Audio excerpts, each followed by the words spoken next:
मेरे प्यारे बच्चों, गुड इवनिंग मेरे प्यारे बच्चों, मेरे प्यारे साथियों, आप सबका आपके YouTube channel learn with Awadh में स्वागत है। मैं सोनाली शर्मा आपके समक्ष आपको जनरल अवेयरनेस पढ़ा रही हूँ। कल वाली क्लास में हमने क्या पढ़ा था? कल वाली क्लास में हमने क्या पढ़ा था कि हम लोगों ने जो हमारा जिस विद्यालय के हॉस्टल वार्डन की हम लोग प्रिपरेशन कर रहे हैं, एकलव्य मॉडल रेसिडेंशियल स्कूल, उसके विषय में पढ़ा था। आप लोगों को वो क्लास कैसी लगी थी? अच्छी लगी थी? अगर जिसने वो क्लास नहीं देखी है और जिन बच्चों की ये पहली क्लास है, वो जल्दी फटाफट से वो क्लास देख करके आए। और जिन बच्चों को वो क्लास बहुत अच्छी लगी थी, वो बच्चे फिर से इस वाली जो क्लास है उसको देखें, उसको लाइक करें, शेयर करें, सब्सक्राइब करें और जल्दी से कमेंट सेक्शन में बताएं कि कैसा लग रहा है आपको। अच्छा लग रहा है मेरा पढ़ाया हुआ? समझ आ रहा है? अगर समझ आ रहा है तो जल्दी से और बच्चे जुड़े, अपने दोस्तों को बोलिए, आपके जो और लोग हैं जो तैयारी कर रहे हैं उनको बोलिए जल्दी से जुड़े, ताकि इस सेशन में और मजा आए, है ना। तो आज की क्लास हम क्या कर रहे हैं? निपुण भारत की क्लास है। आज की क्लास किसकी है? निपुण भारत की क्लास है। अच्छा ठीक है, चलिए। निपुण का मतलब क्या होता है? हम लोग बोलते हैं ना कि काम काज में तुम तो बड़े निपुण हो, तुम तो बड़ी निपुण हो। इसका मतलब क्या होता है? इसका मतलब होता है कि एक निपुण का मतलब होता है आप किसी काम में आप बहुत क्वालिफाइड हो या कोई काम आप बहुत अच्छे से कर सकते हो, मतलब आपके अंदर वो गुण है काम करने का। तो बस ये नाम भी वहीं से लिया हुआ है। निपुण का मतलब होता है, पहले ही इसको हम लोग इंग्लिश में लिखते हैं और इसके नाम को डिकोड करते हैं। अच्छा, जो जिसका नाम होता है, नाम से नाम के अर्थ के विषय में पता लगता है। नाम से क्या लगता है? नाम से नाम के अर्थ के विषय में पता लगता है। वैसे भी यहीं पर हम लोग करेंगे, इसका जब नाम डिकोड करेंगे तो देखेंगे कि ये स्कीम है क्या। आपको नाम से ही पता लग जाएगा, इतना पढ़ने की जरूरत ही नहीं पड़ेगी। क्या है? National.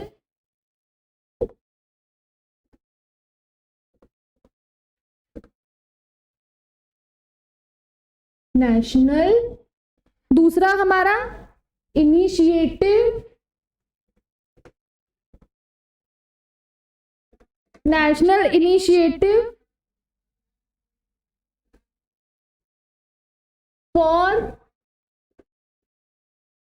Proficiency in reading and understanding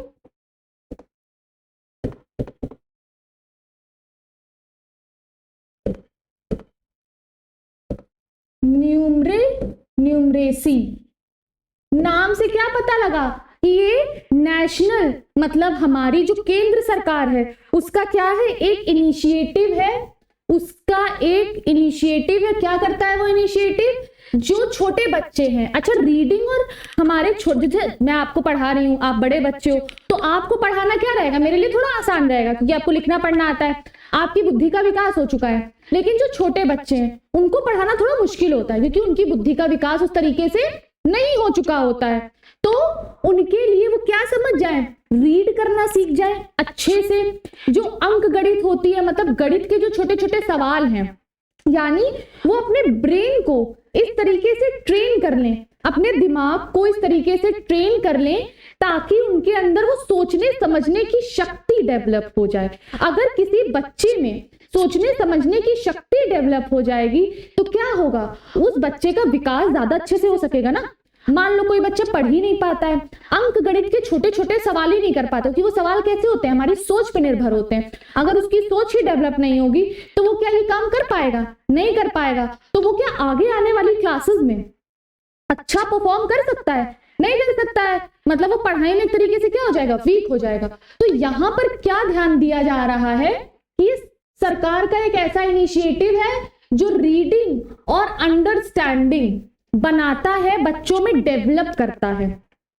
ठीक है, अब बच्चों में रीडिंग और अंडरस्टैंडिंग डेवलप करने के लिए आप खुद बताइए कौन से ग्रुप के बच्चे होने चाहिए? आपको मैं लर्न भी कराती जा रही हूँ। कौन से ग्रुप के बच्चे होने चाहिए? जल्दी जल्दी बताइए कमेंट सेक्शन में। बड़े बच्चे होने चाहिए कि छोटे बच्चे होने चाहिए? ऑब्वियसली छोटे बच्चे, 3 से 9 वर्ष तक की आयु के बच्चे। यानी वो बच्चे होने चाहिए जो अभी अभी स्कूल में दाखिल हुए हैं, क्योंकि उन्हीं से ही तो हमें स्टार्ट करना होगा, उनको पढ़ाना, उनको समझाना। अच्छा, हुआ क्या, ये स्कीम लाई क्यों गई? बहुत सारे स्कूलों को जब हम लोग देखेंगे और बहुत सारे मतलब आशा जब सर्वे हुआ, प्रथम एनजीओ ने आशा सर्वे जब कराया तो उन्होंने क्या पाया कि इस सर्वे में जो बच्चों का जब सर्वे कराया तो उन्होंने ये पाया कि कुछ बच्चे सरकारी स्कूल तो जाते हैं, लेकिन स्कूल जाने के बावजूद भी 5th 6th क्लास के बच्चे जोड़ घटा नहीं पाते हैं, रीड नहीं कर पाते। अब ये बताइए 5th 6th क्लास के बच्चे जोड़ घटा नहीं कर पाएंगे, रीड नहीं कर पाएंगे, तो उनका फ्यूचर कैसा होगा? अच्छा नहीं होगा। तो सरकार ने बोला कि नहीं भाई, अब ऐसे तो काम नहीं चलेगा, हमें अपने देश को साक्षर तो बनाना ही है। आपको पता है जापान में और सिंगापुर में एक भी व्यक्ति असाक्षर नहीं है, सब साक्षर है। समझ रहे हैं आप? एक भी व्यक्ति इलिटरेट नहीं है, सब क्या है? लिटरेट है। तो ये शुरुआत कब की गई? जब राष्ट्रीय शिक्षा नीति आई 2020 में ये स्कीम शुरुआत की गई कि हम लोग सिर्फ उच्च शिक्षा पर ही ध्यान नहीं देंगे, हम लोग किस पे ध्यान देंगे? छोटे तबके से स्टार्ट करेंगे। कहां से स्टार्ट करेंगे? छोटे तबके से स्टार्ट करेंगे, मतलब जो हमारे छोटे बच्चे हैं 3 से लेकर के किस क्लास तक के? 3 से लेकर के 9 वर्ष तक की आयु के, उनको उनसे स्टार्ट करेंगे। और उनको ऐसा नहीं गए रटाना चालू कर दिया, ये A for apple, B for ball, C for cat, ऐसे नहीं रटाना है। कैसे रटाना है उनको? समझा समझा कर, एक्टिविटी करा करके, है ना, खेल कूद करा करके, ताकि उनका क्या हो सके? शारीरिक, मानसिक, भावनात्मक हर तरीके से विकास हो सके। मुख्य बिंदु क्या है कि स्कूल की शिक्षा। अच्छा, आपने देखा होगा, आपने 3 इडियट देखी है ना? तो ऐसी कई सारी पिक्चरें लाइक 3 इडियट जैसे, उसमें क्या बताया जाता है? हम लोग किसके पीछे भागते हैं? डिग्रियों के पीछे भागते हैं, हम लोग नंबरों के पीछे भागते हैं। 2 तरीके के उसमें लोग थे, एक चतुर था और एक रैंचो था। तो चतुर के नंबर बहुत अच्छे आते थे, रैंचो के भी बहुत अच्छे आते, लेकिन रैंचो किस पे ध्यान देता था? वो अपने दिमाग को विकसित करने पे ध्यान देता था, और चतुर किस पे ध्यान देता था? सिर्फ नंबर लाने पे, रटने पे ध्यान देता था। तो वही करना है। तो रैंचो कहां पहुंच गया और चतुर कहां पहुंच पाया? पता है ना कि रैंचो कहां पहुंच गया और चतुर कहां पहुंच पाया? तो हुआ ये कि सरकार ने बोला कि ठीक है भाई, हमें बच्चों को चतुर नहीं बनाना है, हमें बच्चों को क्या बनाना है? रैंचो बनाना है। तो उस तरीके से बच्चों को पढ़ाना है, खेल कूद से पढ़ाना है, ताकि छोटे बच्चे ज्यादा विकसित हो सके, उनका हर प्रकार से क्या हो सके? विकास हो सके। स्कूल और उच्च शिक्षा प्रणालियों में परिवर्तनकारी सुधार, मतलब सिर्फ रटाने वाले कार्य नहीं कराने वहां पे कि गए for apple, B for ball पढ़ा दिया, एक्टिविटी करानी है ना? आधारभूत साक्षरता और संख्यात्मकता सुधारों को निश्चित करने के लिए, मतलब आधारभूत साक्षरता क्या है कि हर बच्चे को, जैसे आशा सर्वे जो आया था उसमें क्या बता रहे थे कि बच्चों को पढ़ना ही लिखना नहीं आता है, 6th 7th क्लास के बच्चों को नहीं आता है। ऐसा नहीं होना चाहिए। हमारा क्या लक्ष्य है? भारत को लिटरेट बनाना, साक्षर बनाना, मतलब सबको लिखना पढ़ना, बेसिक मैथ्स तो आनी चाहिए, वो करना। और संख्यात्मकता, मतलब इसका मतलब क्या है कि संख्याओं का ज्ञान होना, जोड़ना, घटाना, गुणा करना, भाग करना, छोटे छोटे जो बेसिक कैलकुलेशन है जो हमारे दिमाग से होते हैं, उतना विकसित करना। कब तक? 2026 से 27 तक। स्टार्ट कब हुआ है? 2020। और उन्होंने कितने साल का टारगेट रखा? 6 साल का टारगेट रखा। समझ आ रहा है बच्चों? कौन चलाएगा बताइए? कल मैंने आपको बताया था ना कि ट्राइब्स के लिए कोई स्कीम आती है, तो वो स्कीम कौन चलाता है? ट्राइब्स के लिए स्कीम चलाती है हमारी ट्राइबल विभाग, है ना, मिनिस्ट्री ऑफ ट्राइबल अफेयर्स। तो इसके लिए कौन चलाएगा? स्कूली शिक्षा और साक्षरता विभाग चलाएगी। खुद 2 और 2 4 कर लीजिए, खुद दिमाग लगाइए कि स्कूली शिक्षा पे रिलेटेड है, बच्चों से रिलेटेड है, तो स्कूली शिक्षा साक्षरता चलाएगी। इसके अंतर्गत क्या है कि जो हमारा समग्र शिक्षा अभियान है, समग्र शिक्षा अभियान है क्या? समग्र शिक्षा अभियान में राष्ट्रीय शिक्षा अभियान, माध्यमिक शिक्षा अभियान और हमारा टीचर्स ट्रेनिंग वाला जो अभियान है TT, वो तीनों शामिल करके क्या बना दिए? समग्र शिक्षा अभियान। इसमें बच्चों की शिक्षा, माध्यमिक स्तर की शिक्षा, टीचर्स की शिक्षा, तीनों मिला करके क्या बना दिए गए हमारे? समग्र शिक्षा। माने बच्चे की भी शिक्षा हो रही है, माध्यमिक स्तर पे भी शिक्षा हो रही है, टीचर्स की भी शिक्षा, तीनों मिलाकर समग्र शिक्षा। उसके द्वारा क्या बोला गया कि सिर्फ नेशनल लेवल पे ही नहीं करना है, राज्य के लेवल पे भी करना है। नीचे डिस्ट्रिक्ट के लेवल पे भी करना है, उसके नीचे जिले के लेवल पे करना है, उसके नीचे ब्लॉक, गांव, मतलब कोई भी स्तर छूटना नहीं चाहिए। यहां तक कि गांव में भी जो बच्चा रह रहा है, छोटे से छोटा बच्चा गांव में भी जो रह रहा है, उसको भी ये चीजें आनी चाहिए। क्योंकि आप देखिए, हम लोग शहर में रहते हैं, इतने अच्छे अच्छे स्कूल हैं, डीपीएस हो गया हमारा, है ना, ये सारे स्कूल क्या है, बहुत अच्छे स्कूल हैं जो बच्चों को एक्टिविटी करा करा के बहुत अच्छे से उनका दिमाग का विकास करता है। बट अगर आप गांव में चले जाओ, वहां पे स्कूलों की क्या हालत है वो तो आप समझ ही रहे हैं ना। कभी टीचर्स आते हैं, कभी नहीं आते हैं, तो उनके विकास के लिए कार्यक्रम चलाया गया है। नेक्स्ट क्या है, हाँ, इसमें निष्ठा कार्यक्रम भी शामिल है। निष्ठा कार्यक्रम में क्या करना है, हमने तो बता दिया भैया कि बच्चों को समझाओ, बच्चों को पढ़ाओ, बच्चों को ट्रेन करो। लेकिन दूसरी बात, बच्चों को ट्रेन तो टीचर्स ही करेंगे ना। और अगर जो टीचर्स हैं जो पुरानी सोच रखते हैं या पुराने मेथड से पढ़ा रहे हैं, वो कैसे ट्रेन कर पाएंगे। यहाँ पे सिर्फ आउटकम पे ही ध्यान नहीं दिया गया है, यहाँ पे सिर्फ आउटकम पे ही ध्यान नहीं दिया गया है कि हमारा रिजल्ट क्या आने वाला है। यहाँ पर यह भी ध्यान दिया गया है कि मेथड, कार्य प्रणाली कैसे यूज की गई है, किस तरीके से कार्य करके हम अपना रिजल्ट ला रहे हैं। तो कार्य कौन करेगा, टीचर करेगा ना।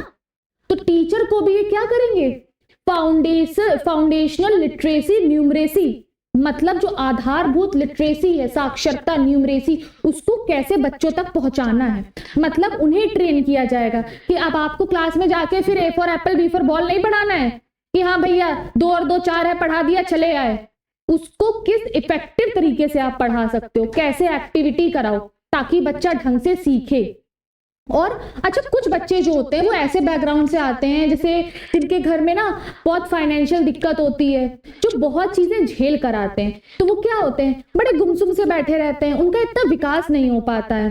तो क्या होता है यहाँ पे कि भावनात्मक रूप से भी विकास करो। मतलब बच्चों से नहीं कि सिर्फ टीचर स्टूडेंट का रिश्ता रखो, बच्चों से कैसा रिश्ता रखो, टीचर स्टूडेंट के अलावा किसका रिश्ता रखो, ताकि वो भावनात्मक तौर से आपसे जुड़ सके और आपको अपनी समस्याएं बता सकें, ताकि आप बच्चों के लाइफ में जुड़ करके उनका अच्छे से विकास करो। तो अगर बच्चा बचपन से ही ऐसा बन जाएगा तो वो बाद में जाके तो डिप्रेशन का शिकार हो जाएगा ना। तो ऐसा नहीं कराना है बच्चों को। परिणाम क्या क्या हुआ, शिक्षकों को भी ट्रेनिंग दी गई, 25,000 शिक्षकों को ट्रेनिंग दी गई है। परिणाम क्या हुआ कि जो बच्चे प्राथमिक और माध्यमिक शिक्षा के बाद शिक्षा छोड़ देते थे उसमें कमी आएगी। क्योंकि कई बच्चे क्या होते थे, फर्स्ट क्लास जाते थे, सेकंड जाते थे, 5th क्लास तक जाते थे, बट वो इस तरीके से पढ़ाई नहीं कर पाते थे क्योंकि वो कई बार टीचर्स उस पर इतना ध्यान नहीं दे पाते थे, कई बार परिवार का माहौल ऐसा नहीं होता था, कई बार वो खुद ही नहीं सब पढ़ पाते थे कि उनकी क्या लिटरेसी है, किस तरीके से वो उनका दिमाग का विकास नहीं हो पाता था। तो वो और उच्च क्लास में जाने के लिए एलिजिबल नहीं होते थे, वो क्या कर देते थे, ड्रॉप कर जाते थे। लेकिन जब उनका बेस ही मजबूत बना देंगे, मकान बनाने के लिए सबसे इंपॉर्टेंट क्या होती है, नींव होती है। जब नींव मजबूत बना देंगे तो मकान खड़ा करना बहुत आसान हो जाएगा ना। पढ़ाई छोड़ने में कमी आई, शिक्षा की गुणवत्ता में सुधार आई। अब हम बच्चों को चतुर नहीं बना रहे हैं, हम बच्चों को रैंचो बना रहे हैं कि आप पढ़िए, अपना दिमाग लगाइए, अपने दिमाग को विकसित करिए और हमारे देश की तरक्की में योगदान दीजिए। उच्च क्षमता निर्माण, शिक्षकों को भी ट्रेन कर रहे हैं कि अब आपका काम आके पढ़ाया लिखाया चले गए ये नहीं होगा। अब आपका काम क्या होगा, बच्चों के जीवन में जुड़ के उनको एक गुरु की तरीके से ट्रेनिंग देना, ये होगा। बच्चे का समग्र विकास, ना केवल उसका विकास जो होगा वो सिर्फ पढ़ाई के स्तर पे होगा, बल्कि उनका विकास कैसे होगा, खेल कूद, भावनात्मक स्तर, पढ़ाई का स्तर, हर प्रकार से होगा, ताकि बच्चा हर फील्ड में आगे बढ़े। रोजगार पर सकारात्मक विकास, जब बच्चा हर फील्ड में आगे बढ़ेगा, जब बच्चा हर फील्ड में आगे बढ़ेगा क्या होगा, तो वो उसकी पर्सनालिटी डेवलप होगी, तो वो रोजगार पाने में सक्षम हो पाएगा, ऑब्वियसली हो पाएगा। अभिनव अध्यापन कला, मतलब अभिनव मतलब क्या होता है, यहाँ पे बहुत एंटरटेन करके बच्चों को पढ़ाया जाएगा। मतलब ऐसा नहीं है कि आए वही मोनोटोनस वे में पढ़ा दिया, समझाया और चले गए, ऐसा नहीं। एक्टिविटी कराई जाएगी, खेल कूद कराए जाएंगे, है ना, ये सारा करा करा के बच्चों को सिखाया जाएगा।